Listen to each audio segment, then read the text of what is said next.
Olá, você que nos ouve.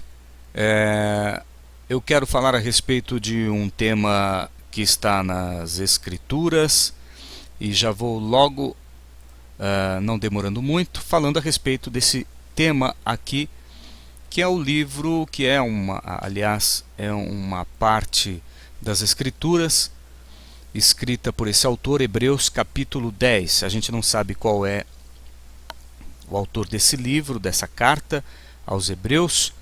A tradição diz que foi o apóstolo Paulo, mas não se sabe ao certo.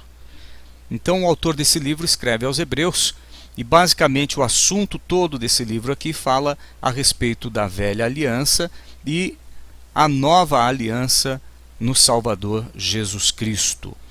Mais especificamente Hebreus capítulo 10, eu quero destacar aqui o verso de número 25, onde diz: não deixando a nossa congregação, como é costume de alguns, antes admoestando-nos uns aos outros, e tanto mais quando vedes que se aproxima ou vai se aproximando aquele dia. Quanto vedes que se vai aproximando aquele dia. Existem duas versões que estão circulando aí pela internet. Eu gostaria de contestar as duas versões.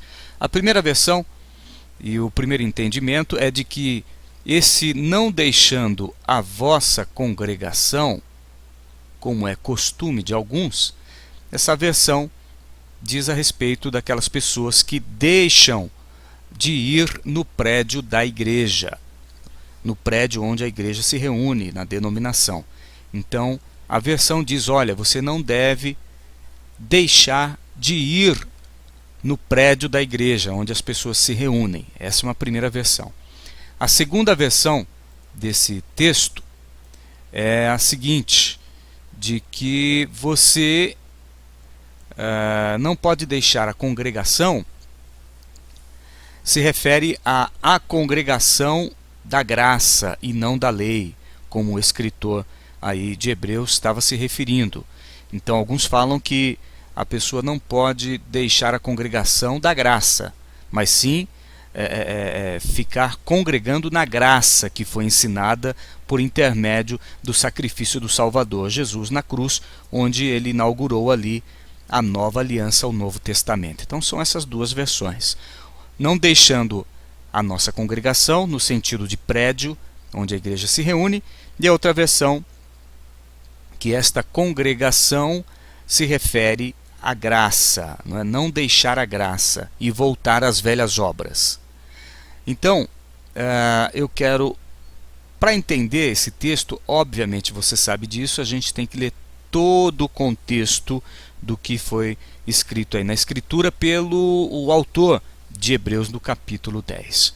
Então, é claro, a leitura vai ser um pouco maçante, mas é importante saber desde o começo.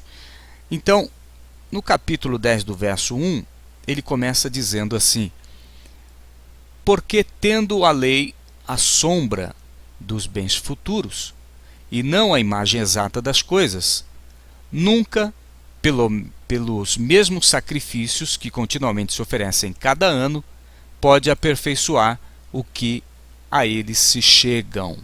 Então, no tempo em que o escritor escreveu esta carta, ainda existiam os sacrifícios. Tanto é verdade que ele está dizendo aí que os sacrifícios que continuamente se oferecem a cada ano.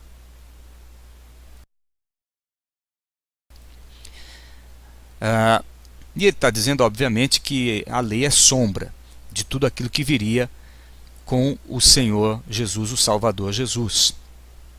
Que não adianta nada oferecer sacrifício por ano para aperfeiçoar, porque isso não adiantaria nada. Ele continua: de outra maneira teriam deixado de se oferecer, porque, purificados uma vez, os ministrantes nunca mais teriam consciência do pecado. Ministrantes aqui se referindo aos sacerdotes que faziam o sacrifício ano após ano. Um sacerdote só entrava, e se fosse o sacrifício valeria de uma vez só, não precisaria fazer todo ano, porque eles já teriam consciência do pecado. Verso de número 3, nesses sacrifícios de animais e tudo mais, porém, cada ano se faz comemoração dos pecados, quer dizer, todo ano, no tempo que foi escrito aqui, o sacerdote fazia lá o sacrifício de animais e aí acabava comemorando os pecados, lembrando dos pecados mais uma vez. Porque é impossível que o sangue dos touros e dos bodes tire os pecados.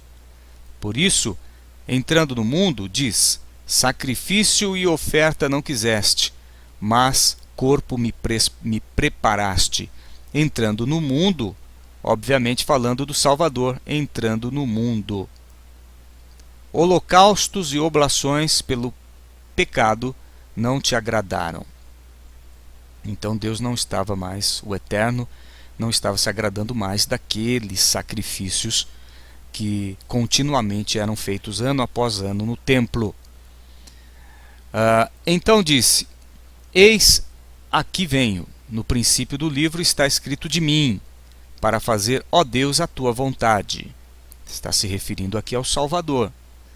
Como acima diz: sacrifício e oferta e holocaustos e oblações pelo pecado não quiseste, nem te agradaram, os quais se oferecem segundo a lei. Então, Hebreus, esta carta de Hebreus do escritor continua falando a respeito de lei e graça. Então disse: eis aqui venho para fazer, ó Deus, a tua vontade. Tira o primeiro para estabelecer o segundo. Então, quem fez a vontade do Pai? Quem fez a vontade do Eterno? O Salvador, Jesus Cristo. Tirou o primeiro. O que significa tirar o primeiro? Tirou a velha aliança, a lei. Ele tira. Tem gente que está trazendo de novo, mas aqui está escrito: tira o primeiro para estabelecer o segundo, na qual vontade temos sido santificados pela oblação do corpo de Jesus Cristo. Feita 2 vezes, 3 vezes? Não. Feita uma vez. E assim, todo o sacerdote aparece cada dia, ministrando e oferecendo muitas vezes os mesmos sacrifícios, que nunca podem tirar os pecados. Olha só, né? Tem gente aí que está querendo voltar à velha aliança.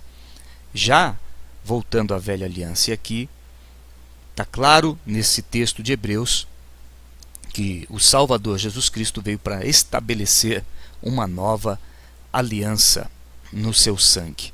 Vamos continuar no verso de número 12. Vamos lá. Está apagando aqui, não sei por que está apagando. 12. Mas este, havendo oferecido para sempre um único sacrifício pelos pecados, está sentado à destra de Deus. Quem está sentado à destra de Deus? O Salvador, Jesus Cristo, ofereceu para sempre um único sacrifício. Daqui em diante, esperando até que os seus inimigos sejam postos por escabelo dos seus pés.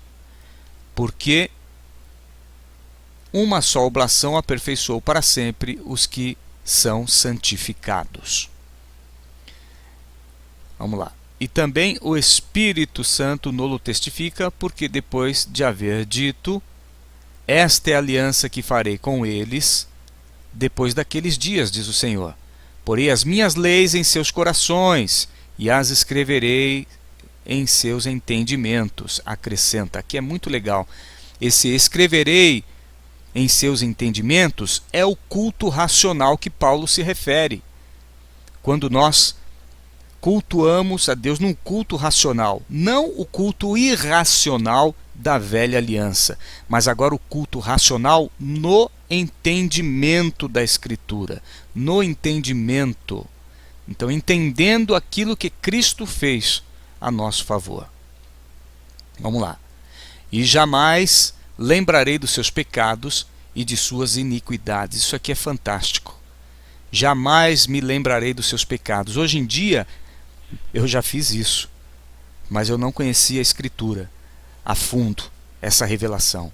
Hoje em dia se faz você escreve no papel seus pecados, alguns pregam na cruz de novo, jogam no fogo, trazendo à lembrança aquilo que o próprio Eterno disse: jamais me lembrarei dos seus pecados e das suas iniquidades. Jesus já levou todo o pecado, meu querido. Você não precisa ficar lembrando, escrevendo no papelzinho.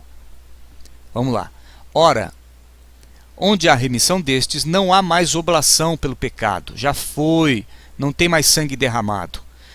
Tendo, pois, irmãos, ousadia para entrar no santuário pelo sangue de Jesus, pelo novo e vivo caminho que ele nos consagrou, pelo véu, isto é, pela sua carne. A carne foi rasgada, lembra? Na cruz, a carne do Salvador foi rasgada, o véu foi rasgado de alto a baixo, numa representação, não uma representação, mas isso aconteceu realmente quando o Salvador morreu na cruz, quando ele disse: está consumado. Ali se iniciou a nova aliança, o Novo Testamento. E ele fez isso pela carne. E tendo, agora, né, olha só, verso 21. E tendo um grande sacerdote sobre a casa de Deus. Um sacerdote, um grande sacerdote. O único, tudo bem? O definitivo, Jesus Cristo. Vamos lá. Cheguemo-nos com verdadeiro coração, em inteira certeza de fé, tendo os corações purificados da má consciência e o corpo lavado com água limpa. Então a gente chega pela fé, sabendo com entendimento que ele já levou na cruz do Calvário, ele foi o sacrifício único e levou na cruz do Calvário o pecado da humanidade. Não é de um ou de outro especial, não. Ele levou o pecado de todos. E por isso que neste texto fala que é para chegar com ele com o verdadeiro coração e inteira certeza de fé. Então você tem essa fé no entendimento de que ele já fez isso na cruz do Calvário. É isso que precisa, nada mais. Olha só, 23. Retenhamos firmes a confissão da nossa esperança, porque fiel é o que prometeu. Então você tem firme no seu entendimento essa confissão. Qual é a confissão da nossa esperança? Porque ele foi fiel e fez aquilo que prometeu, morrendo na cruz do Calvário para nos dar vida, vida com abundância, levando os pecados. E Deus não se lembra mais deles. Quem sou eu e você para ficar se lembrando de pecado, se o próprio o Eterno se esqueceu desse pecado, não é? Aí vem a questão que eu comecei lá no começo, né? Que eu falei do começo. Parece aqui que o autor de Hebreus 10, ele muda o assunto, porque ele fala: retenhamos firmes a confissão da nossa esperança, porque fiel é o que prometeu. Aí no verso 24, lembrando que isso aqui foi colocado por homens, a escritura não existe a escritura original, são cópias, né? Mas para aí um estudo, isso aqui foi colocado por homens, isso aqui não existe na versão original, ou os melhores manuscritos em grego e em hebraico, isso aqui não existe, isso foi colocado depois. Tudo bem? Isso aqui foi colocado pela Igreja Católica quando ela juntou o que eles chamam de cânon, o cânon católico, a junção de todos esses escritos aí. Bom, e aí, como eu estava falando, parece que ele muda de assunto. Depois de tudo isso aqui, lá para cima, que ele falou a respeito que o Salvador levou na cruz, inaugurou uma nova aliança, e que a gente tem que ter essa nova aliança com entendimento no coração, ele muda aqui, parece que muda de assunto. Ele fala assim, e consideremo-nos uns aos outros, para nos estimularmos ao amor e o quê? As boas obras, não é? O que é considerar uns aos outros? É reconhecer. Eu reconheço você, você me reconhece. E quando eu encontro com você, que crê também no Salvador, que tem essa certeza, essa fé no coração de que já foi purificado, eu estimulo você em amor às boas obras. Agora, você me estimula e eu também. Quando existe esse encontro entre pessoas que têm esta consciência que o corpo foi lavado com água limpa. Então nós nos encontramos, e é por isso que o autor diz aí no verso 24, consideremo-nos uns aos outros. Agora, para quê? Reconhecer, ter esse reconhecimento. Para uma razão, para esta aqui. Para nos estimularmos ao amor e às boas obras. Então, para que a gente se encontra aí no caminho, na rua, no ônibus, no almoço, num café da manhã? Para estimularmos às boas obras e ao amor. Porque eu penso da mesma maneira que você. Tudo bem? Então agora vem o verso de número 25, o famoso verso de número 25. E eu vou caminhar para o encerramento aqui. Depois dele falar que a gente tem que se considerar-nos uns aos outros para estimularmos ao amor e às boas obras, e isso é mútuo, ele diz assim, não deixando a nossa congregação, como é costume de alguns, antes admoestando-nos uns aos outros, e tanto mais quando vedes que se vai aproximando aquele dia. Ora, não deixando a nossa congregação. O que é que significa não deixar a nossa congregação? Lá no grego, eu sei que tem gente que não gosta que a gente fala de grego, mas é de onde veio o que você está lendo aqui em português. Veio lá, do grego. Lá do grego, essa palavra não deixando, você pode entender como não abandonar, não desertar, não renunciar. Então, você pode entender assim, não renunciar. Agora, renunciar o quê? Não é? Não deixando aqui é não renunciar, não desertar, não abandonar. Agora, não abandonar o quê? Não abandonar a congregação. Que congregação é essa? Essa congregação, lá do grego, significa reunião. Então, não abandonar a reunião. Mas a reunião onde? É aí que eu quero quebrar alguns paradigmas. O texto aqui todo, e principalmente este aqui, ele não está em absoluto dizendo para você não deixar a congregação lá no prédio da igreja. O texto não fala isso. E sabe por que todo esse texto não fala isso? Porque nesse tempo que foi escrito aí, não existia prédio de igreja. Não existiam denominações. Quando o escritor de Hebreus fala não deixar ou não abandonar a congregação ou a reunião, ele está se referindo a isto aqui, ó, do verso de número 24. Porque como que eu vou considerar um ao outro, como que eu vou estimular ao amor e às boas obras, se eu não me encontro com outra pessoa? Se eu não me reúno com aqueles que têm a mesma fé que eu? Como é que eu vou estimular? Quando eu falo ter a mesma fé, é o entendimento em Jesus Cristo, o entendimento no Salvador, o entendimento que Ele já levou na cruz os nossos pecados. Como é que eu vou estimular ao outro, ao amor, se a gente não se encontrar? Não deixando a congregação, não deixando de se reunir. Sabe por que eu digo isso? Porque tem gente que quer andar sozinha. E não tem como você estimular as boas obras sem andar sozinho. Não é? Isso é qualquer pessoa. Quando eu falo isso, eu falo para qualquer pessoa. Não estou falando a religião. É qualquer pessoa. Você pode estimular qualquer pessoa ao amor e às boas obras. Como? Não deixando de se reunir. Como é que você vai estimular as boas obras andando sozinho?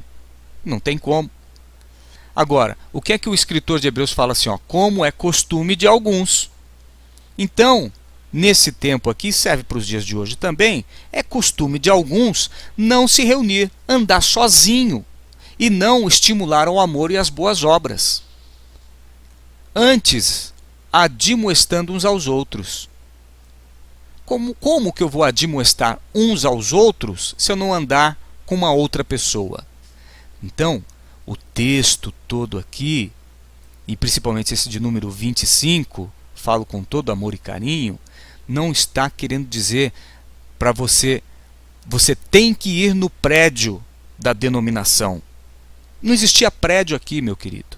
O que está dizendo o texto aqui é que você não pode deixar, ou não é bom que você ande só, mas é bom que você estimule ao amor e às boas obras um ao outro. E isso, eu contesto a versão de que esta passagem aqui, de deixar a congregação, se refere a deixar a graça e voltar à lei. Não, o texto não fala isso. O texto todo, ele fala de lei e graça, e ele aqui diz que para viver nessa graça, né, entenda, é necessário considerar um ao outro, estar junto.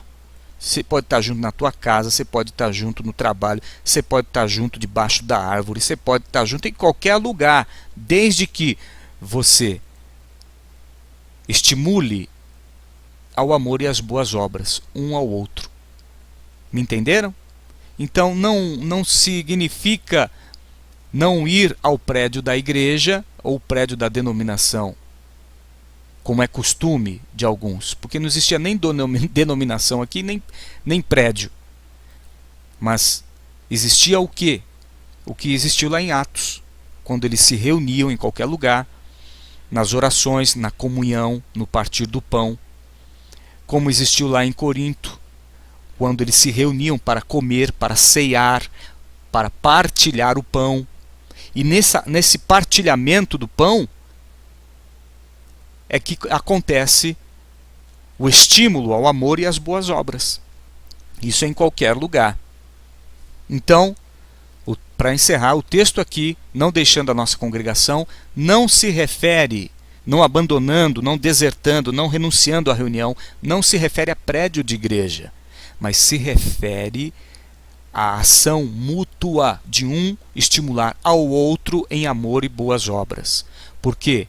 Alguns têm o costume de andar sozinho, e aí não tem como admoestar um ao outro. Tudo bem? É isso que eu queria dizer para você. Então, isso não anula tudo que está escrito aqui em cima e nem aqui embaixo. Porque se pecarmos voluntariamente, depois de termos recebido o conhecimento da verdade, já não resta mais sacrifício pelos pecados.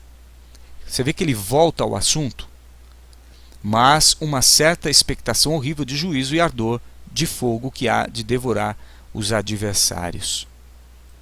Pecar voluntariamente. O que significa isso aqui? Você já teve o entendimento no Salvador que ele já levou os pecados. Vai voltar de novo para quê? Se ele já levou. Essa é a graça. Então isso que tem que admoestar uns aos outros, né? Quebrantando alguém a lei de Moisés, morre sem misericórdia, só pela palavra de 2 ou 3 testemunhas. Voltando à lei, à velha aliança. De quanto maior castigo cuidais vós, será julgado merecedor aquele que pisar o Filho de Deus e tiver por profano o sangue da aliança com que foi santificado, fizer agravo ao Espírito da graça, quer dizer, voltar aos rudimentos da lei. Porque bem conhecemos, e aí vai, né? Horrenda coisa cair na mão do Deus vivo, e ele continua todo esse processo aqui, tudo bem? Falando da velha aliança, a nova aliança no Cordeiro. Mas o verso 25, 24 e 25, ele dá um alerta, parece que ele faz uma paradinha aqui e fala, olha, tudo isso que eu estou falando, considerando-nos uns aos outros para nos estimularmos ao amor e às boas obras. Tem que lembrar isso aqui. Isso aqui é graça. Amor e boas obras é graça de Jesus, graça do Salvador. E para fazer isso, é bom estarmos juntos, em reunião, um com o outro. Aqui, 2 ou 3 ou 4 ou 5. Quando 2 ou 3 estiverem reunidos no meu nome, ali eu estarei. Lembra que o Salvador mandou de 2 em 2 anunciar a salvação, anunciar as boas obras? Se não fosse para andar de 2 em 2, ele mandava um só. Ó, anuncia um de cada vez. Não, mas ele mandou 2 em 2, porque é bom estar junto com uma outra pessoa, seja ela qual for, para estimular ao amor e às boas obras. Espero que você tenha entendido isso, tá bom? Obrigado pela atenção, e se você não concordar com alguma coisa, por favor, me fale, porque não dá para ler todo o texto aqui, ok? É isso aí, muito obrigado e até a próxima.